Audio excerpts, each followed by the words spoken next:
Most of it, as you're mentioning, sanctioned Iranian oil goes to China, which would really hurt China. On that note, we did see Secretary of State Marco Rubio calling on China to stop Iran from closing that strait.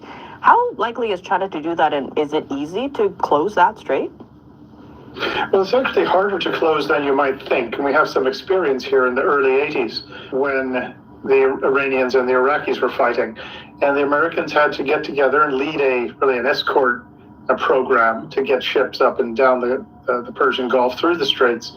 And they were able to do it. So it's not as easy as you'd think to shut it. If Iran really does try, then the Americans and any allies that might be able to have a few ships and aircraft available, which is a very short list, they could probably take care of the problem pretty quickly. But it would take a lot of effort. It's not quite as simple as it sounds. One thing I did want to mention also is, as you covered it, is that China has been a huge supporter of arms to Iran for at least a couple of decades. And Iran has parceled these supplies out to Hezbollah, to Hamas, to the Houthis. They've got less of them to parcel out now than they did in the past, but that is part of the equation. And it's hard to imagine China sort of loading up tankers or freighters and aircraft with military supplies and hardware and sending it off to Iran. It could happen, but I think that's very unlikely. Would China actually put in a good word with Iran to not close off oil flows or traffic through the Persian Gulf and the Straits of Hormuz? They could. I think as likely they would say, look, please don't hit Chinese ships.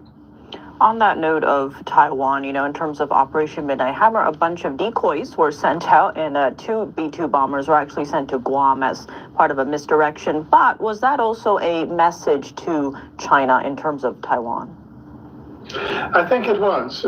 Maybe the biggest message was that America's got some will, that you've got somebody in the White House who's willing to pull the trigger and to fight. In the past, there has always been a sense the Americans can be goaded, they will always back off. They will never quite defend themselves or their friends. And that's been successive administrations until Trump #1. And now Trump #2 is showing that it is not going to back off.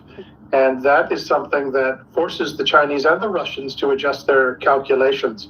But sending the B-2s out to Guam, that was a very good misdirection play by the administration and achieved the impossible of actually keeping a secret in Washington, D.C. So they did a very good job on that.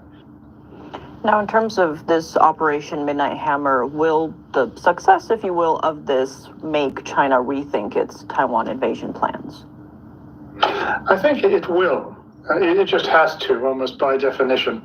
But I don't think it will change their objectives. They're just as serious about taking Taiwan, illegally taking Taiwan, as they've ever been. They may have to sort of modify the way they go about it and their timings.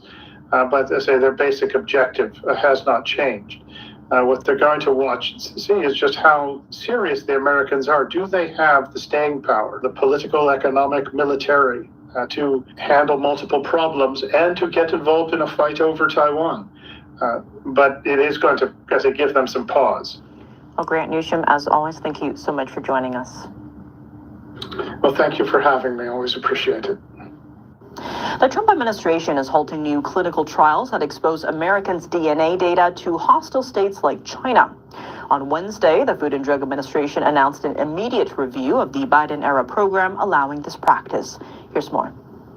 According to the FDA, clinical trials approved under the Biden administration are sending American citizens' living cells to China and other adversaries.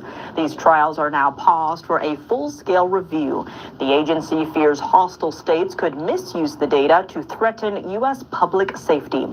Back in December, the Biden administration approved a sweeping exemption, allowing U.S. companies to send biological samples, including DNA, to firms tied to the Chinese Communist Party. The exemption took effect in April. Now, the FDA under the Trump administration says mounting evidence shows some trials used Americans' biological materials without their knowledge or consent. This lack of transparency poses a serious security risk. That's why the agency has halted the program. Now, companies must be fully transparent with the government, get ethical consent from participants, and handle all sensitive materials only on U.S. soil. Trials failing to meet these standards will not be allowed to continue.